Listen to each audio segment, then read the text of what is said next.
Hi everyone, Neil Snape, and I hope you're doing well. Let's look at some of the things that you can do with camera calibration, since we have a little bit more time than usual to discover these types of things. So the picture on the left is the straight out of camera image, and the picture on the right is the target image, how we're going to try to do things. So it gives you a painterly style, and it's not done through changes in the settings in the editing of the image, but it actually starts with the camera calibration.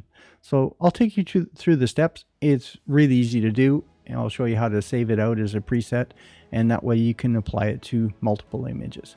So take you back to grid, and we're going to uncheck the copy that we're going to develop, and here we're starting from the base image. So the first thing that we want to do is change settings in the camera calibration. Now, if you have an old image, it might be marked version 3, 4, or even below. And then you'll have a sigma that's up here, and that'll tell you that you're not up to the latest camera version. Any images that you import with the current Lightroom application, it will have version 5. So let's get started on this. So what we're going to do first is actually just change just a little bit and see what happens if we move the colors of the red around. So I don't want it to be too rosy magenta. I actually want to take it into just a little bit more into the oranges for the reds. But what's going to make the biggest difference is how much I desaturate the reds. So I think that looks pretty good to me.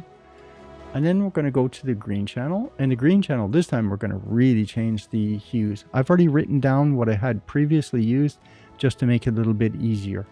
This normally is you just play with the settings, and typically Lightroom, until you're happy. When it's good, that's all that's important, is when you're happy with that. So I had it at -37 before, which is quite a bit. So we just remapped all of the greens into a more yellowish space. But the more important thing is how much I desaturate it. You can see that if I saturate it, then it's moving around colors quite a bit. So to give it that painterly look, I have to be way over in at least -45. So we're going to leave it there. Blues, same thing. So we're going to go, but this time instead of moving it to the left, we're actually going to make the blues more blue-like in North Light. So you can see that that changed a lot, and you say, that's strange, it looks more green. It looks more green because we moved the other primaries in the green and the red channels. So let's move the saturation down again, -30, and you can see that then we're actually just taking the colors into a new color space. It looks pretty good, actually better than last time that I did it, so I'm going to leave it right there. And the only other thing that I changed is I changed the shadows eventually to move it so that the tint in the shadows, then it's not too green. So I'm going to add a little bit of color. That really depends on your type of sensor, and Canons are notoriously a little bit green in the shadows in the transition. So I just boosted that, which only affects just the shadows. So how would you change this if you said, that looks great? How would you change this and apply this to lots of other images? Well, I know the shortcut by keyboard is Command-Shift-N, and that brings us up to the new developed preset. This time we haven't changed anything else, white balance or edited any of the basic tone. The only things we have changed are process version. Now, this always remembers what was last used, so if I had checked all, it will record everything into this preset, but we don't want that. So I'm going to say check none. Process version is always by default, and we're going to save this as painterly calibration, and that's fine. And that way it'll be in your user presets, and you can apply that to whatever else you want. Now, what else we're going to do with this image is to make it a little bit better. So now we have the camera calibration over the image, how it comes in. But you can see that why it doesn't look like the image that we had as a target image is because after I had applied just a little bit of change in color here, and we'll see until it looks really nice.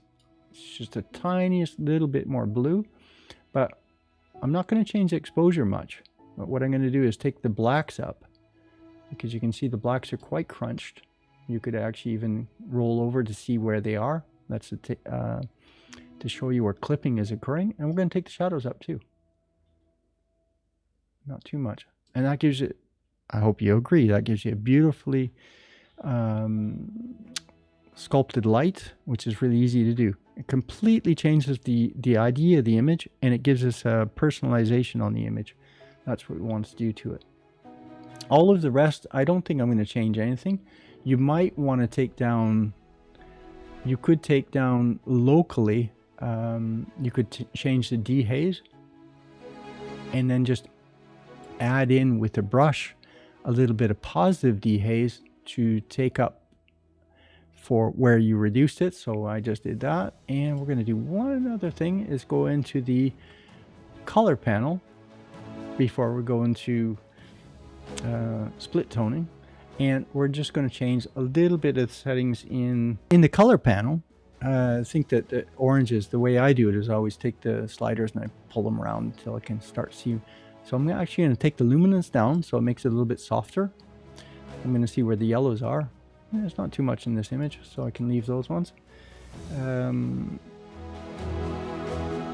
the reds, I'm just going to go up a little bit in the saturation just to bring it just a little bit more into the positive. And that's about all that we have to really do with this. Now, next thing, where I play a lot with images, is we're going to go into the split toning. Split toning is a false color, so it's going to apply color to the entire image. There is a balance slider, and that moves it to either bias towards highlights or bias towards shadows. So this I often use as well. What type of saturation are we going to use, and what color we're going to use? So I had set it to around 30 hue, and you can see it doesn't change anything. Why doesn't it change anything? Because the split toning, always you have to apply saturation first to see where the colors. When the saturation is set to 0, you don't have any change in color. So if I set this around 30, you say, that's a lot. Yeah, it is. It's way too much. And I could say, okay, I'm going to recolor it around here. That'll be good. And in the highlights, then we're going to change it to the balance. So balance, I had minus 37, so I was really changing just the shadows. And